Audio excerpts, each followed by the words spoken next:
Continuamos entonces la serie de videos sobre Cloud Computing de la Cátedra Sistemas y Organizaciones de la UTN. Como habíamos hablado en los videos anteriores sobre la definición y las bases de Cloud Computing, sus ventajas son claras. El bajo costo de distribución del software y de las aplicaciones que se ejecutan allí se deben principalmente porque el que consume y demanda dichos servicios no es dueño de la infraestructura subyacente, es decir, no es dueño de la máquina, del hardware. Entonces, esto permite reducir los costos de amortización, mantenimiento, actualización de esa infraestructura y por ende tener una escalabilidad según el nivel de demanda.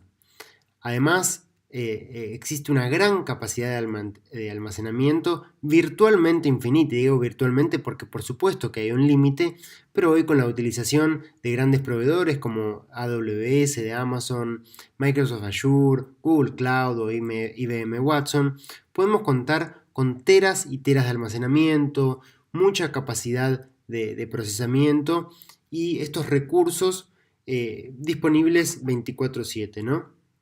Entonces lo que nos permite es la flexibilidad de, si mi demanda se reduce, poder reducir los costos de cloud computing y por ende también si aumenta, alquilarlo más por más tiempo y solamente hacerme cargo de lo que consumo, ¿sí? Entonces esto reduce el costo total de propiedad.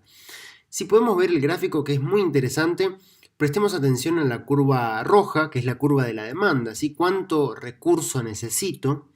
Y ahora vamos a concentrarnos en la curva verde escalonada, que es y representa el modelo tradicional on-premise, ¿sí? Ser dueño de mis propios servidores, de mis propios recursos. Entonces, si yo tengo que comprar esa electrónica, tengo una capacidad finita y fija, es decir, si yo tengo 1 tera de almacenamiento, voy a tener ese mismo tera hasta que compre otro disco y aumente por unidades esa capacidad, ¿no?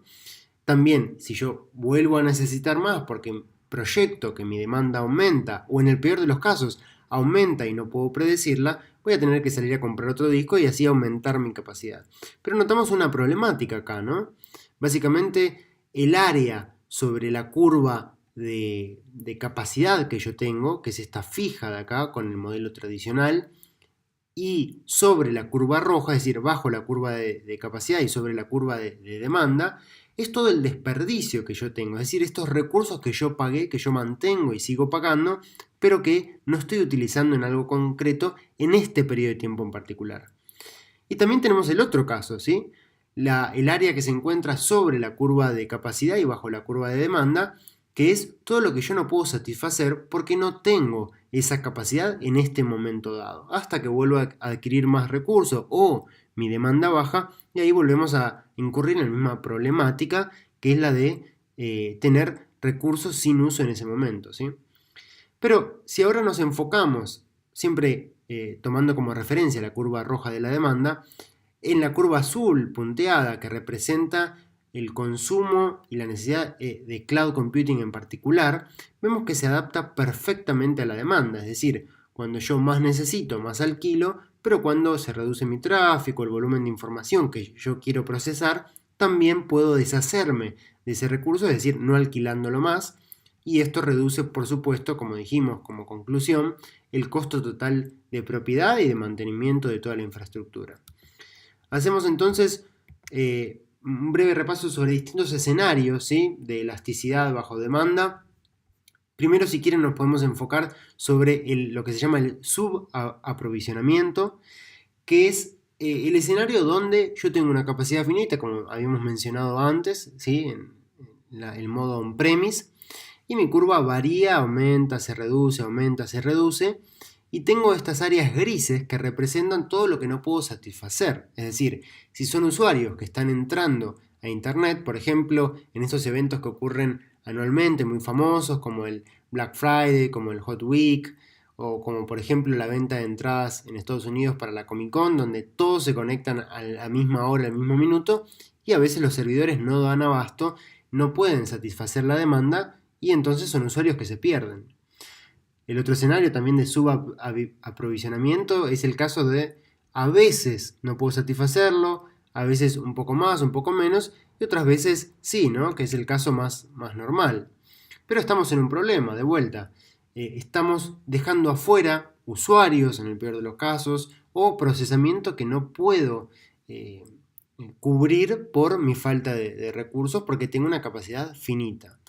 Entonces, el otro problema que notábamos en el gráfico anterior, y acá está mejor explicado y se puede visualizar más fácilmente por las áreas grises, que es el sobreaprovisionamiento. Es decir, yo puedo proyectar que voy a tener una demanda alta, entonces compro mucha capacidad, soy dueño de toda esa infraestructura, pero claro, todo esto es el desperdicio de dinero que hemos hecho por cubrir toda la demanda, ya no dejo usuarios afuera, tengo la cantidad de disco necesaria para almacenar su información, el procesamiento justamente para hacer los cómputos necesarios para vender entradas o vender productos en el Hot Week.